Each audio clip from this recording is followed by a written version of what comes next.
Selamat datang di channel Cik Gentar, jangan lupa subscribe dan klik tombol loncengnya, agar Cik Gentar bisa tumbuh besar dan tidak jadi anak kecil terus, terima kasih. Bab 49 Kualitas Super Tinggi.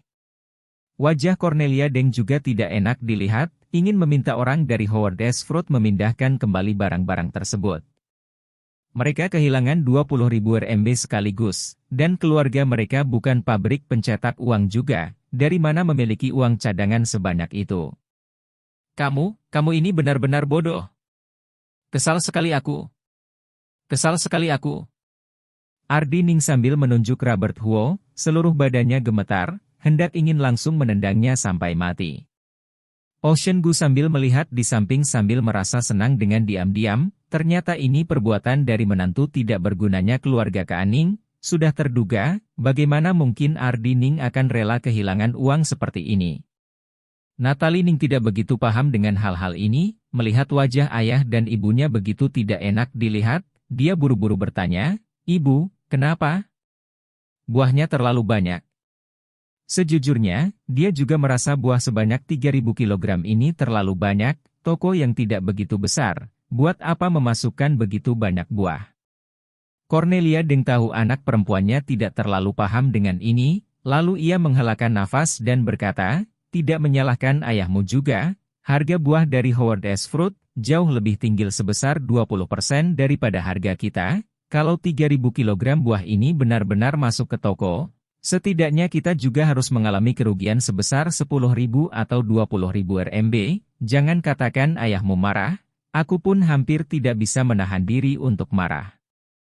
Natalie Ning tertegun setelah mendengar kata-kata tersebut, sekali memasukkan barang akan mengalami kerugian sebesar 20.000 RMB.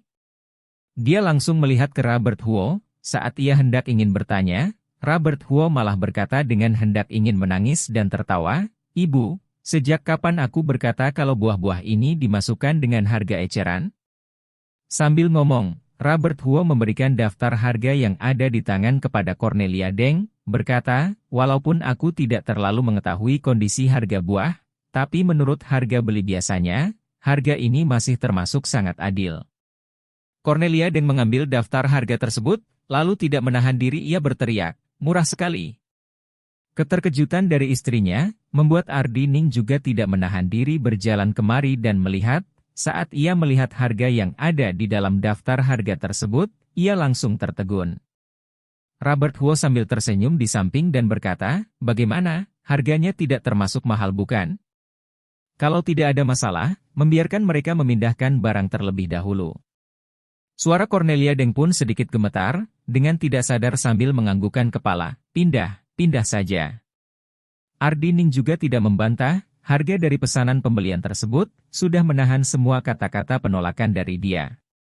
Tapi Ardi Ning masih belum menyerah terhadap pemikiran dia yang diskriminatif itu, sambil berkata, "Harga begitu murah, mungkin saja itu adalah barang-barang gagal yang tidak diinginkan, aku harus mengecek dulu bagaimana kualitasnya."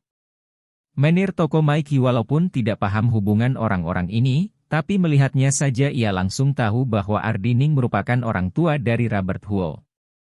Dia langsung lari kemari, dengan inisiatif ia menemani Robert Huo mengecek barang tersebut. Dan Ocean Gu pun sambil mendekat dan bertanya dengan penasaran, "Kalian benar-benar berencana untuk memasukkan buah dari Howard S. Fruit ya? Harganya bagaimana?" "Lumayan rendah, tidak jauh beda dengan harga kebun buah biasanya," kata Cornelia Deng.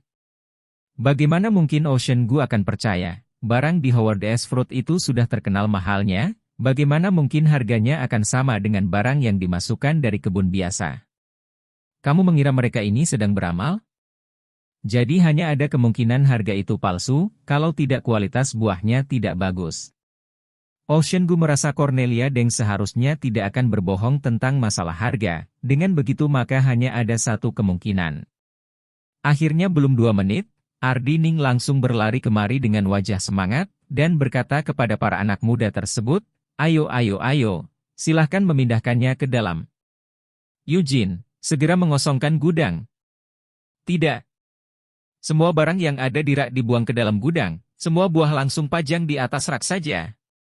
Di dalam tangan Ardi Ning masih ada sekotak anggur, dibungkus dengan kertas kraft, di atas kotak plastik tersebut terbungkus dengan plastik wrap, terlihat sangat berkelas.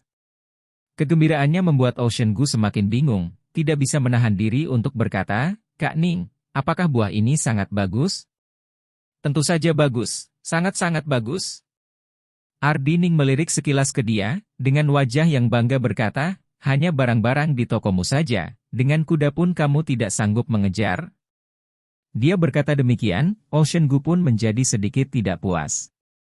Buah yang dimasukkan itu, juga merupakan buah yang dimasukkan dari kebun buah terkenal dari provinsi lain, kualitas buahnya tidak berbeda jauh dengan kebun lokal. Bisa membuat dia tidak bisa mengejarnya, memangnya kualitas sebagus apa? Impor murni, dipilih dengan sangat cermat. Kedengarannya saja bagus, siapa tahu itu buah-buahan yang jelek. Kata Ocean Goo sambil cemberut. Ardi Ning memang sudah tidak senang dengan dia yang setiap hari kemari untuk pamer. Mendengar ucapan tersebut, dia langsung merobek plastik wrap di kotak plastik, mengambil anggur tersebut dari kertas kraft dan membawanya, sambil tersenyum dengan dingin. "Kalau begitu kamu harus melihat dengan jelas apakah ini adalah buah-buahan yang jelek." Ocean Goo melihatnya, langsung tertegun. Hanya melihat anggur yang ada di tangan Ardi Ning itu besar seperti mata naga, warna ungu yang sangat murni, seolah-olah terlihat secerah batu onis, dari jarak beberapa meter jauh pun masih bisa mencium aroma yang luar biasa itu. Sekian lama Ocean Goo menjual buah, lihat saja dia langsung tahu kalau itu merupakan anggur Kyoho yang berkualitas tinggi. Tidak menunggu ia menyadarkan diri, orang dari Howard S. Fruit langsung memindahkan buah-buah yang lain dengan terus-menerus. Pisang yang berwarna kuning, buah naga yang berwarna merah, semangka yang berwarna hijau, stroberi yang berwarna merah, blueberry yang berwarna biru tua. Berbagai macam buah, sangat lengkap, dan dilihat dari luar saja, kualitas setiap buah terlihat sangat tinggi. Ocean Goo pernah ke toko Howard S. Fruit, dia bisa melihat, barang-barang ini tidak berbeda dengan barang-barang yang dijual di toko. Dibanding dengan buah yang dipilih dengan cermat ini, kualitas buah di tokonya memang masih jauh. Melihat wajah Ocean Goo terlihat tidak enak, Ardi Ning malah merasa senang. Dengan bangga ia berkata, "Bagaimana, sekarang sudah puas kamu?" Ocean Goo menyadarkan diri, sambil bergumam, memangnya kenapa kalau kualitas tinggi, harganya mahal, sama saja harus mengalami kerugian. Matamu yang mana melihat harganya mahal? Ardi Ning mengambil pesanan pembelian dari tangan Cornelia Deng, dan menunjukkannya di depan Ocean Goo, berkata, "Kamu buka matamu dengan lebar dan lihat dengan baik, harga ini, kamu berani bilang mahal." Ocean Goo melihat sekilas, lalu langsung tertegun. Harga di atas, murahnya tidak terduga. Harga buah-buahan yang di luar musim atau tidak biasa pada dasarnya sama dengan harga mereka pemasukan barang pada biasanya, tetapi buah-buahan sering ditemui, setidaknya 10% lebih murah, atau bahkan 20% lebih murah. Harga yang seperti ini, jauh lebih murah daripada harga barang yang dimasukkan Ocean Goo dari provinsi lain. Bagaimana mungkin? Ocean Goo sambil melihat pesanan pembelian tersebut sampai terbengong, sudah tidak bisa mengatakan apa-apa lagi.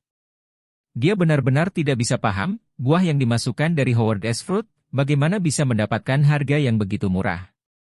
Ardi Ning tidak menertawakan dia lagi, hanya diam-diam melirik Robert Huo. Saat ia baru melihat harga tersebut, lalu ia melihat lagi kualitas buah di mobil, keterkejutan di hati Ardi Ning, tidak kalah dari Ocean Goo. Dia juga tidak paham, bagaimana Robert Huo bisa melakukan hal ini. Kualitas yang begitu tinggi, harganya malah lebih rendah daripada harga mereka memasukkan barang pada biasanya, kalau bukan karena tahu latar belakang Robert Huo, berkata kalau menantu ini adalah anak dari pemilik Howard S. Fruit pun Ardi Ning tidak akan merasa curiga. Hanya anak kandung, yang bisa mendapatkan harga seperti ini bukan? Sudah-sudah. Tidak ada yang perlu dipamerkan, kalian sudah tidak muda lagi, masih suka bersaing seperti anak kecil. Cornelia Deng mengambil pesanan pembelian tersebut, sambil meredakan suasana. Suasana hati Ardi Ning sekarang sedang bagus, ia juga tidak berkata banyak, hanya mengambil satu kantong anggur dan beberapa buah naga, membungkusnya dan diberikan kepada Ocean Goo, berkata dengan tertawa senang, "Jika kamu ingin makan buah, datang ke sini untuk ambil saja, cukup banyak." Sikap yang sama, Tadi Ocean Gu baru saja melakukannya, sekarang roda kehidupan berputar, membuat wajahnya sebentar terlihat hijau sebentar terlihat merah, namun satu patah kata pun tidak bisa ia ucapkan. Dia ingin mempertanyakan keaslian pesanan pembelian ini, tetapi mobil chiller box dari Howard S. Fruit ada di luar pintu dan diparkir di sana. Apa yang harus dia gunakan untuk mempertanyakan? Paling tidak Ocean Gu tahu bahwa Ardi Ning tidak akan mengeluarkan uang sebanyak itu, menyewa sebuah mobil chiller box untuk bersandiwara, sama sekali tidak berarti. Dan semakin nyata masalah ini, dia semakin merasa sulit percaya. Untungnya, meski toko buah keluarga Kak Ning berhasil bangkit kembali, tapi dia masih memiliki seorang menantu yang tidak berguna. Ocean Gu secara tidak sadar melupakan kenyataan bahwa masalah buah ini dibantu oleh Robert Huo. Ia hanya memikirkan menantu tidak berguna keluarga Ning ini, tetap merupakan sebuah lelucon. Sekarang jika ia masih tinggal di sini, hanya akan semakin memalukan saja. Ocean Gu pun membalikkan badan dan pergi dengan wajah kurang senang. Saat ia lewat, HP Robert Huo berbunyi.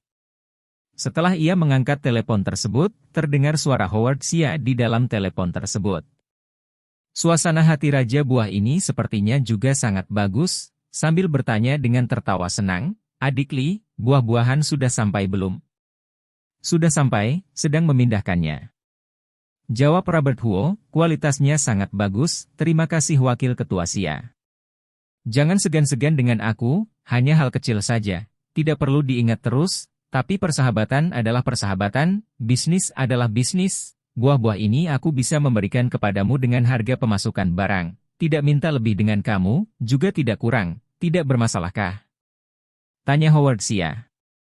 "Kalau sudah seperti ini aku masih memiliki masalah, maka aku sudah terlalu tamak," kata Robert Huo sambil tertawa.